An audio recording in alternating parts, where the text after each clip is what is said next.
The year was 1942. The air smelled of rationed gasoline and hot metal. Across America, screens glowed with faces that inspired millions.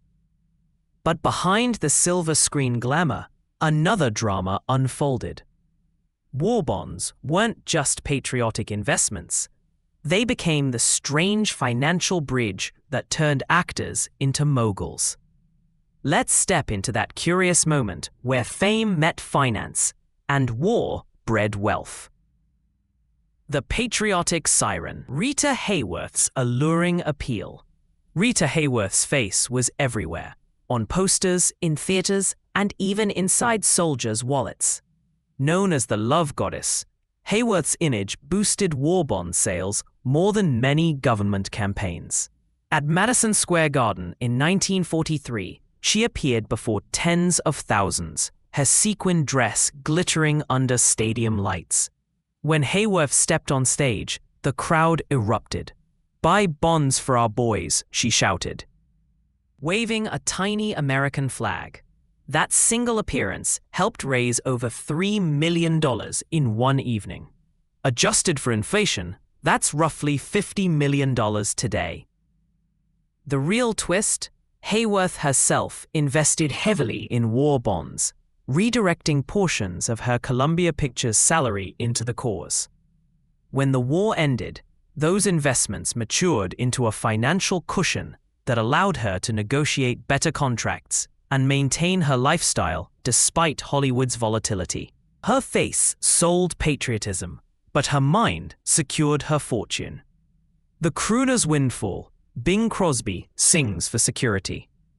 Bing Crosby's smooth baritone floated from radios coast to coast. But beyond serenading America, Crosby was quietly becoming one of the smartest investors in Hollywood. His bond rallies became legendary. One in Chicago raised $5 million in a single night.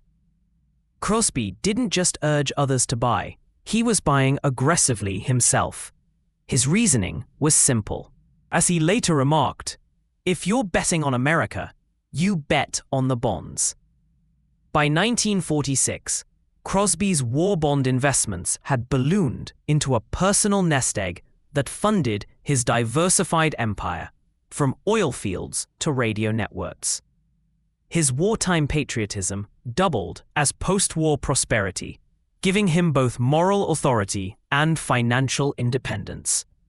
The soldier showman, Jimmy Stewart's financial discipline. Jimmy Stewart wasn't just another actor reading patriotic scripts. He was one of the few major stars who actively served, flying 20 combat missions over Europe as a bomber pilot.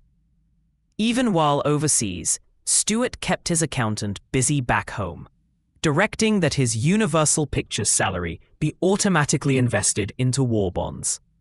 "I couldn't spend it over there anyway," he once joked. When the war ended, Stewart returned with medals and millions.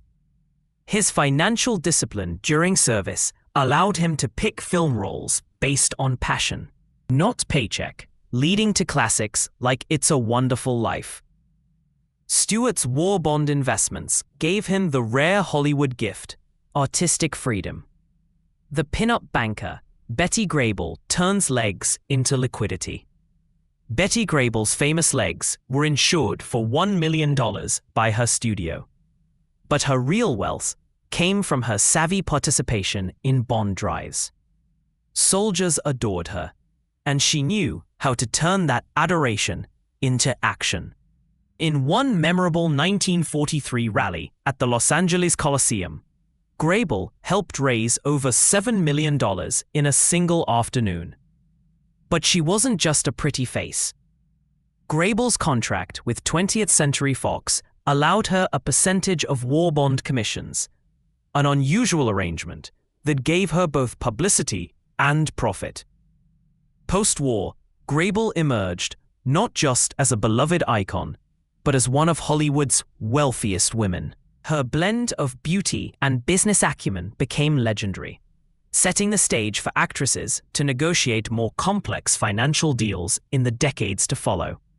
The leading lady's leverage, Bette Davis's bonded power. Bette Davis was never one to shy away from a fight, whether on screen or off.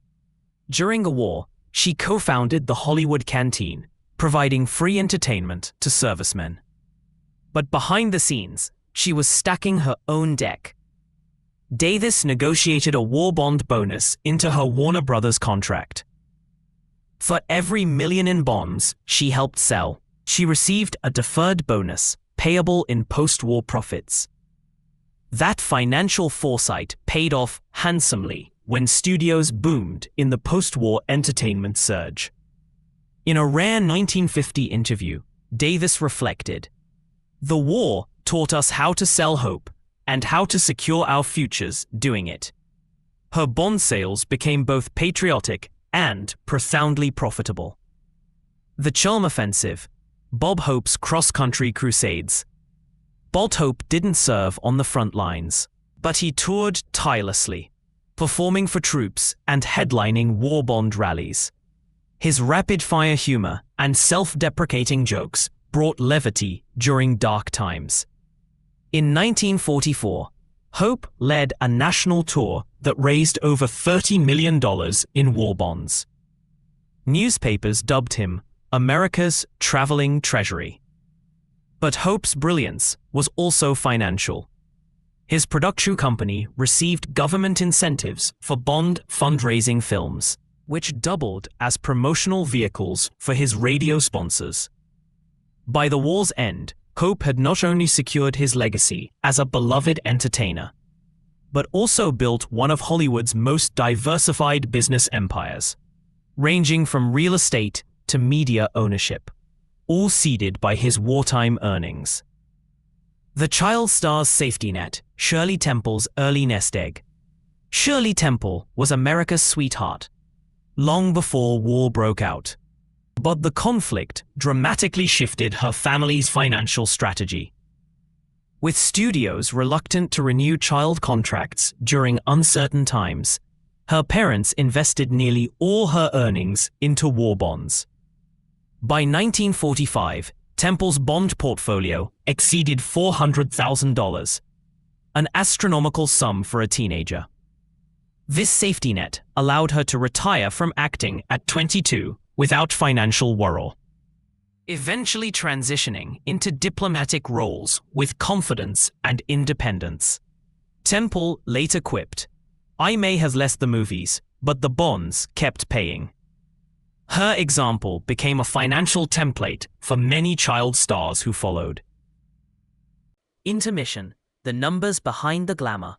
World War II was not only fought with bullets and tanks, it was waged with wallets and purses. Over 85 million Americans, nearly two-thirds of the entire population, purchased war bonds between 1941 and 1945. In total, these purchases raised over $185 billion, a staggering sum that would equal more than $3 trillion today.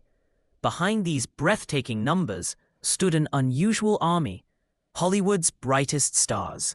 The US government recognized early that celebrity power could move not just hearts, but pocketbooks. Movie studios essentially became propaganda factories, churning out patriotic shorts, rally appearances, and endless public service announcements. Over 300 major national rallies featured Hollywood talent. More than 200 specialized films were created specifically to encourage war bond sales, many screened before regular movies to captive audiences hungry for news and escape. Radio, then the dominant home medium, became an unrelenting drumbeat of celebrity appeals. Bob Hope's wisecracks, Bing Crosby's croons, Bette Davis's fierce entreaties. These voices filled living rooms, urging Americans to back the attack and buy bonds today. The Treasury Department would later calculate that these celebrity-led efforts accounted for nearly half of all war bond sales, a financial surge unmatched in any previous conflict. But beyond national pride, a second story unfolded quietly behind the scenes. For many stars, these campaigns were not simply patriotic performances, the bonds they urged others to buy were often purchased in enormous quantities for their own portfolios. These war bonds, maturing with government-backed interest, became private financial fortresses that outlasted the war, the depression before it, and even the volatile whims of Hollywood itself. The war may have ended in 1945, but for these stars, the dividends of duty continued for decades. If you enjoyed this journey through the secret fortunes of Hollywood's war bond crusaders, don't forget to like, subscribe, and leave your thoughts in the comments.